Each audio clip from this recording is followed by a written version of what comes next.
இந்த படத்தில் இருப்பவர் ஒன்றும் கையால் வடை சுடவில்லை. நட்சத்திரங்களை சுட்டி திசை அறியும் விதம் இது.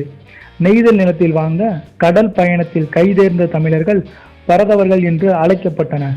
ஜோதிட சாஸ்திரத்துக்கு முன்னரே இவர்கள் வான் சாஸ்திரத்தை நன்கறிந்து வைத்திருந்தனர். எந்த நட்சத்திரம் தோன்றும் பொழுது பயணத்தை ஆரம்பிக்க வேண்டும், எந்த நட்சத்திரத்தில் இருந்து எவ்வளவு கைவிரல் விரிவில் சென்றால் எந்த தேசம் வரும் என துல்லியமாய் சொல்லும் வல்லமை இவர்களிடம் இருந்தது. தை பிறந்தால் வழி பிறக்கும் என்று ஒரு முதுமொழி இருக்கிறது. உண்மையில் இது தை பிறந்தால் பலி பிறக்கும். அதாவது தை மாதம் தொடங்கினால் இந்திய கடற்பரப்பில் இருந்து கீழே தேசங்களுக்கு பாய்க்கப்பல்களை செலுத்த இலகுவாக வழி, அதாவது காற்று உருவாகும் என்பதே இதன் தாற்பயம். இத்தகைய துல்லிய அறிவு கொண்ட இவர்கள் செலுத்திய கடல் கலங்கள் நவாய்கள் எனப்பட்டுள்ளது. இவர்கள் அந்த கலையில் கூட தெளிவான அறிவை கொண்டு இருந்தார்கள்.